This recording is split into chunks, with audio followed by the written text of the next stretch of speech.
ചിത്തിര നക്ഷത്രക്കാരുടെ ഈ വർഷത്തെ ഫലങ്ങളും നിങ്ങൾ ചോദിച്ച മറ്റു കാര്യങ്ങളും താഴെ വിശദമായി നൽകുന്നു. ചിത്തിര നക്ഷത്രം ആദ്യ പകുതി കന്നി രാശിയിലും രണ്ടാം പകുതി തുലാം രാശിയിലുമാണ് ഉൾപ്പെടുന്നത്. ഈ നക്ഷത്രത്തിന്റെ അധിപൻ ചൊവ്വ കുജ ആണ്. 1. എപ്പോൾ ഭാഗ്യം തെളിയും?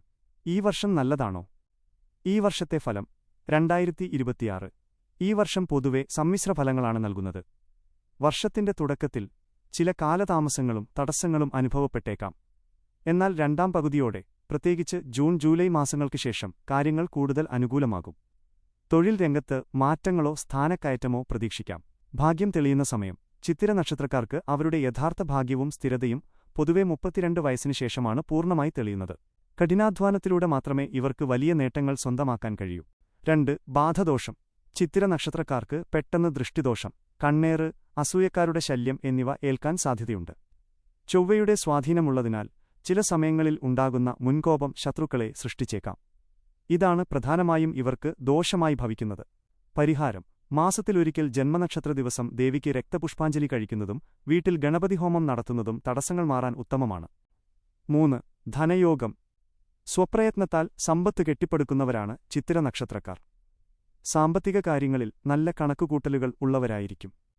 ഭൂമി, വാഹനം, വസ്തുവകകൾ എന്നിവ വഴി ഇവർക്ക് അപ്രതീക്ഷിത ധനയോഗം വന്നുചേരാൻ സാധ്യതയുണ്ട്.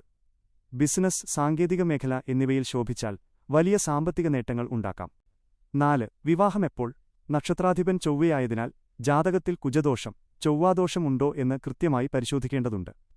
പൊതുവെ 27 മുതൽ 28 വരെ വയസ്സിന് ശേഷമുള്ള വിവാഹമാണ് ചിത്തിര നക്ഷത്രക്കാർക്ക് കൂടുതൽ നല്ലത്. കൃത്യമായ പൊരുത്തം നോക്കി മാത്രമേ വിവാഹം കഴിക്കാവൂ.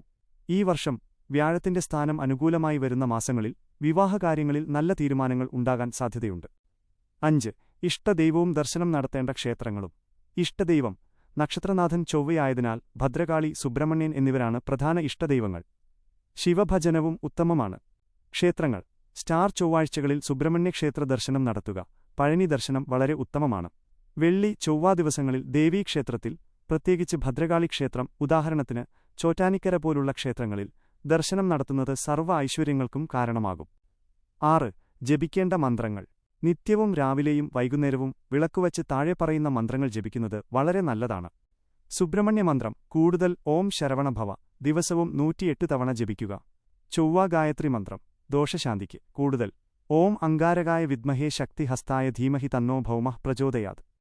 ദേവീമന്ത്രം തടസ്സങ്ങൾ മാറാൻ കൂടുതൽ ഓം ഹ്രീം ദും ദുർഗായൈ നമഃ. നിങ്ങളുടെ സുഹൃത്തുക്കളിലോ ബന്ധുക്കളിലോ ചിത്തിര നക്ഷത്രക്കാർ ഉണ്ടെങ്കിൽ അവർക്ക് തീർച്ചയായും ഈ വീഡിയോ ഷെയർ ചെയ്തു കൊടുക്കുക.